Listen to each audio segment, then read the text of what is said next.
Ayun na. Ah, Baklas natin ang mga cover. Ayan mga kapro, nakita yun. Baklas talaga lahat yan. Pag naglinis tayo ng window type inverter. Kaya yan. Baklas natin. Hiwalayin natin yan. Pero hindi pa rin tayo tapos yan dahil baklasin pati yung base fan yan. Pati compressor baklasin yan. Iwanan na lang yung coil at compressor yan.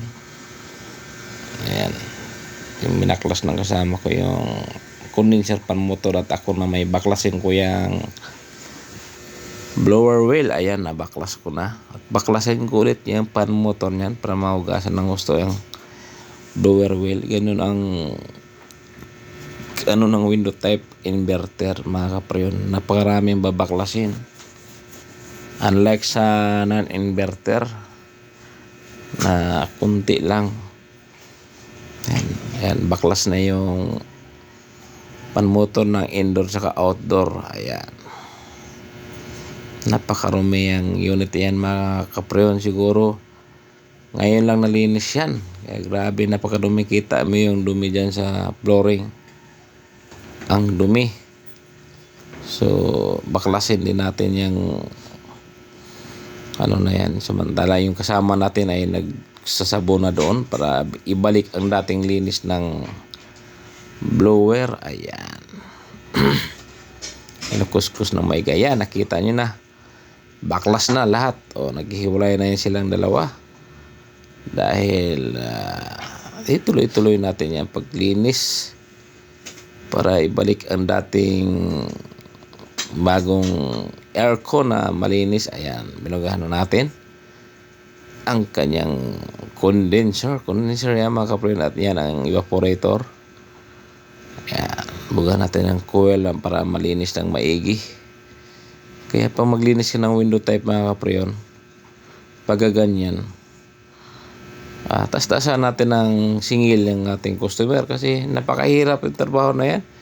Dahil talo pa yung naglinis ng spray tape, halos 2 oras nang linisin yan mga kapreyon para lang malinis na maigi.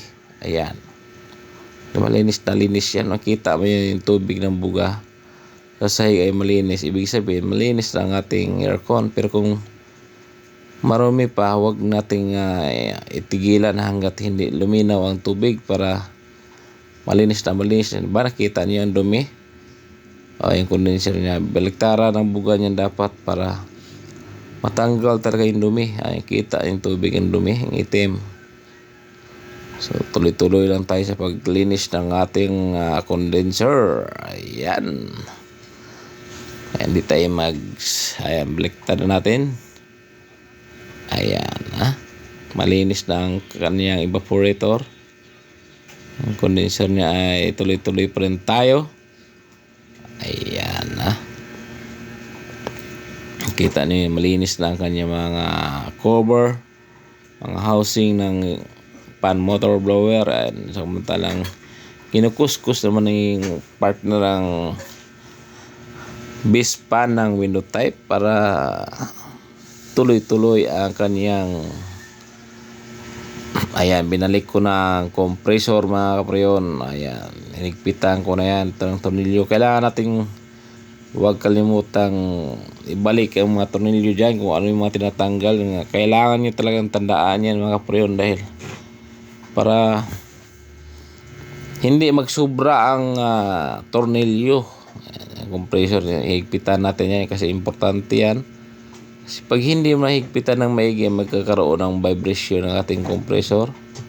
Ayan, i-align natin ng condenser coil para tornilyuhan naman natin yan.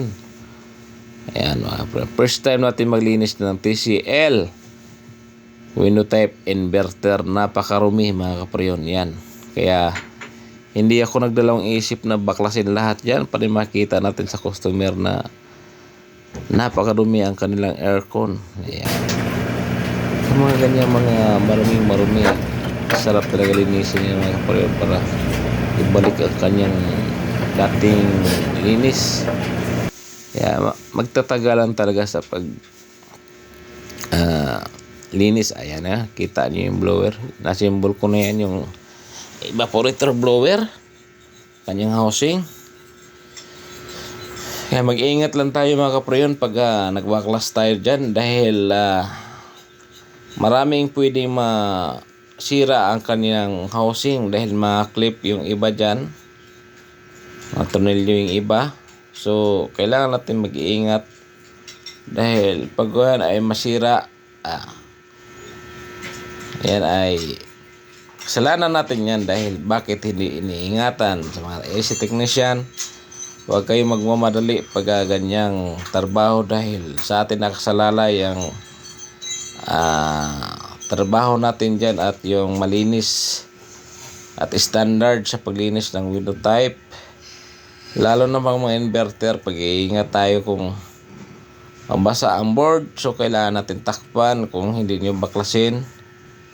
Yan, sa atin ay nabalik na natin yung evaporator coil, pan motor. Yan, align natin maigi kasi pag hindi ma-align yan, hindi papasok yan mga kaprayon. Kaya dandahan lang tayo na dandahan pero surely ang ating trabaho. At yan na! Yan natatapos ang ating paglilinis. Đêm nay vô nhà thương, đêm nay vô nhà anh để thương. Giây phút em gặp anh là em biết em xin